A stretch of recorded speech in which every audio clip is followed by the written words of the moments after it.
Welcome to the show. Again, we thank God you can view the show, whether it's in your living room, your bedroom, your kitchen, any other area in your home. We're excited to bring you DAP Ministries Presents. I'm your host, Reverend Willie Williams Jr. Excited about the information you're going to receive this morning, because we have some information that you're going to be excited about and you're going to look forward and participating. Again, we say to all of our viewers, go down to the Lower Ninth Ward and look at that devastation that has taken place over 12 years ago down in the Lower Ninth Ward that was created by Katrina, but also realize the restoration that the Lord is doing. There are still blighted property, there's still overgrown lots, but there are businesses and there are homes that are down there. We're looking forward and seeing all of the residents of the Lower Ninth Ward come up. I think they're already talking about the plans that's on the book of how they're going to bring that area back better than it was before Katrina. So keep praying, but also tell your visitors, the people that come visit you, your relatives, tourists, tell them to take a drive down to the Lower Ninth Ward. Meet some of my friends and family members, because they're down there as well, and go to some of those churches that are still there.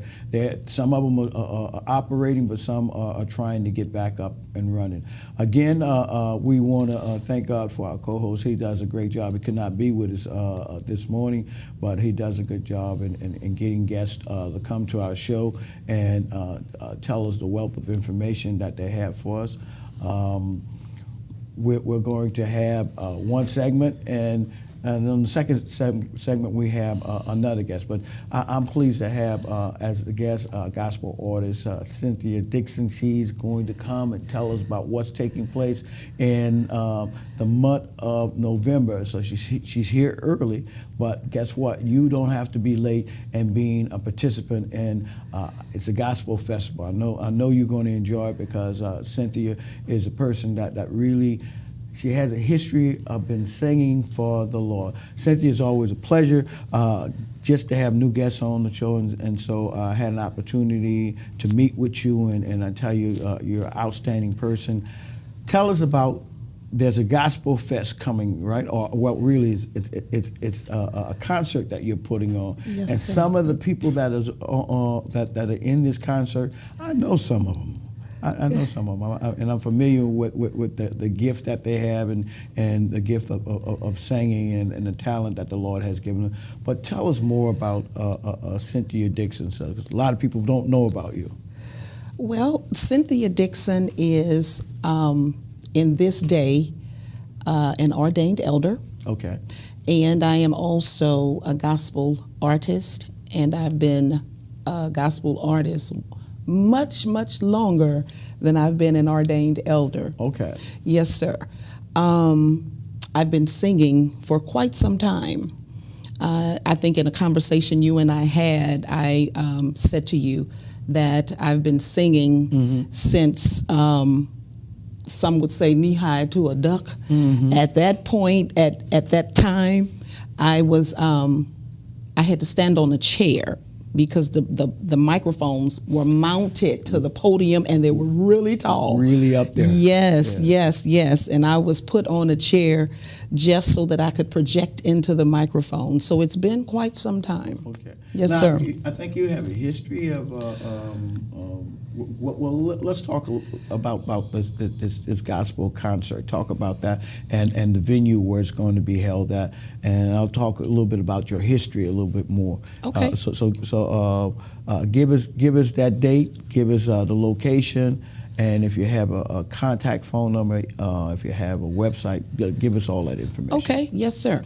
On November 3rd at 7:30, I will be doing a CD release concert. I recorded my CD. The recording actually started back in 2015. Had no idea that it would take that long to complete the project.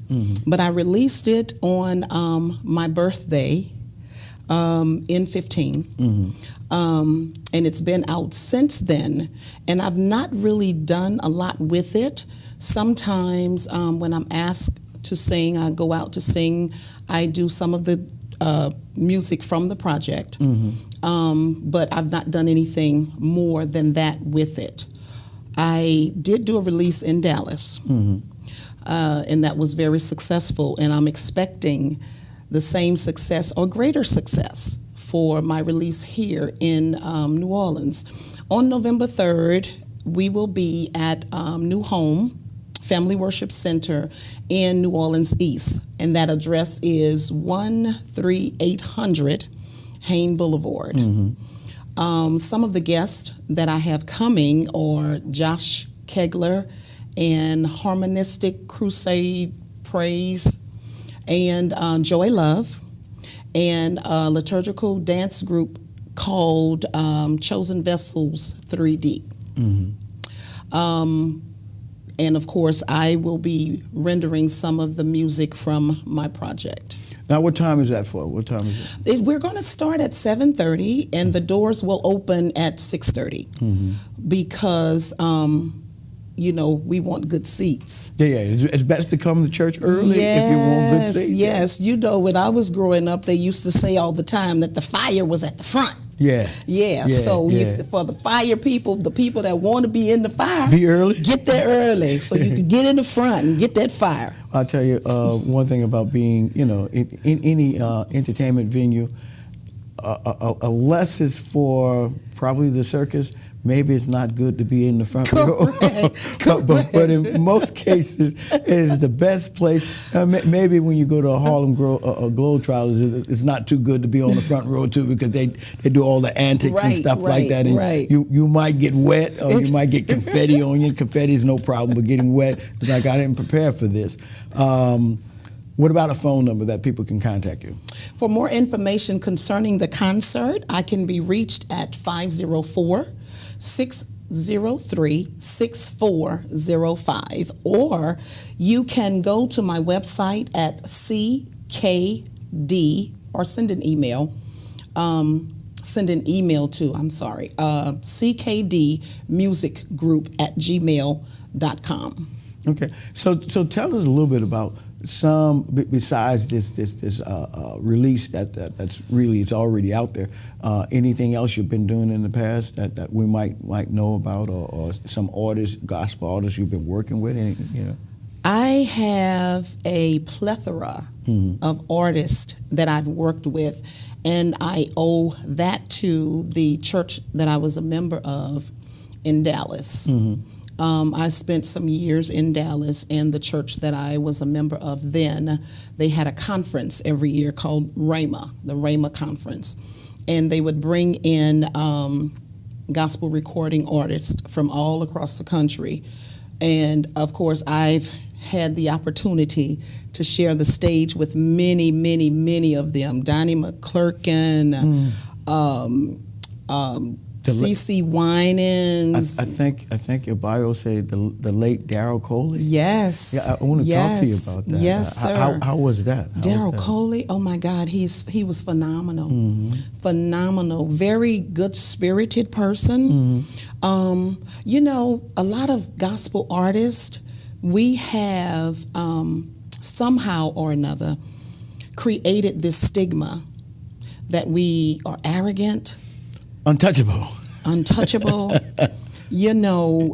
we have this entourage. Are you a diva? Oh, you see, so you know what I'm talking about. We're here to perception. Absolutely. Y'all are so gifted and talented that people say y'all are unapproachable, and that you do what you do once you do it, and then you're like, no, you're isolated from everybody. And thank God I can say that you're not that way. No, sir. Sir. Let me tell you, I'll tell you about Darryl Coley, and then I'll tell you about this other experience that I'm going to share at the concert. Darryl Coley was very touchable, even though he would be what we call mated at that time. But he would laugh and cut up, and he was so down to earth.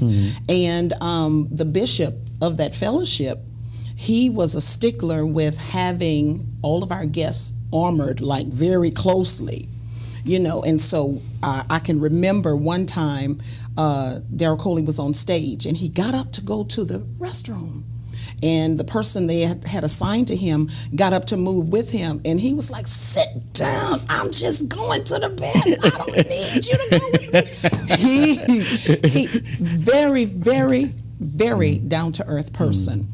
And on the other part of what I wanted to say, I appreciate the compliment that you've given me concerning my humility. But every Sunday, I am the praise and worship leader for Bishop Samuel Blake's at New Home. And every Sunday, I'm almost, if not the last person to leave the sanctuary. Are you serious? I promise. Now, are you the first one there? I can't take credit for being the first, but I'm on time. That's a blessing. That's a blessing. I'm on time, and on time for me is before time. Yeah. Well, the reason I say that is because, a lot of times people say, "But I showed up at church." No. Did you really show up at church? No. You do know church worship consists of a devotional period, Absolutely. a period of, like you say, praise. Absolutely. Then you go into worship, and somebody says, "Well, you always say what?" I heard the pastor when he was opening the doors of the church. I was there for that part. Exactly. But no, sir. And I say that on Friday, the 3rd of November, I have what I would call my number one fan. Who's your number one That's fan? going to be there. Okay. And it's, I think now Grant is maybe 7 or 8. Grant's your number one fan? Grant Shields is my number one fan. Before they had to stop him, every time I hit the stage, they would have to stand him in a chair so that he could watch. He can see you. He could see what I was doing. And then before my project came out, I sat down and did an interview with Bishop R.C. Blake's. And he asked me to sing one of the songs from my project, and I did. Well, it's on YouTube, but mind you, my project is not out yet. Grant was so fascinated with me, Cynthia, little old me, Cynthia Dixon. He found the song on YouTube by himself. How old is he? He's 7. Okay. He's 7. Okay. Yes. Your number and that one was fan. 2 years ago. Oh, yeah. So he's about 5 years old when he did Yes. Yeah. that? Okay. Yeah. Yes. And so I'm going to be honored to have Grant in the audience on that Friday, November 3rd. And I'm going to bring him up on stage. That's all right. Yes, Now, does he I sing? am. Does he just admire you? I What does he do? know that I don't know. I know he admires me, and his grandmother said that she actually caught him. He found a mic from someplace that's broken, And imitate. yes. So he's my Grant is my That's a number blessing. one That's a blessing. fan. That's a Yes, blessing. he is. And, Yes, and, he and is. in these times, we definitely need individuals that are role models for our young people. And Cynthia, I have to say that's a blessing that you can encourage a young man Yes. to be intense into the gospel song of God and stuff. That's a blessing because we need more young people that are interested in gospel music. Amen. I agree. I agree. I mean, rap is okay, has its place and stuff like that, but gospel music will sustain us Absolutely. in all times, Absolutely. in all situations. Absolutely. Anything else that you would like to tell our audience that they're watching and they're excited about this concert? Because I'm familiar with Joshua Kegel. I watched him grow up, so I know him. And just the other day, I happened to see him really walking the street and talking to him. I said, "Man, I see you on TV." He said, "Yeah." He does a commercial. Yeah. Oh, yes. He Yes, he commercial. does. Yes, he does. But he's Yes, he he's a good young man. He is. Yeah. Josh is going to I have him opening. Okay. And there was a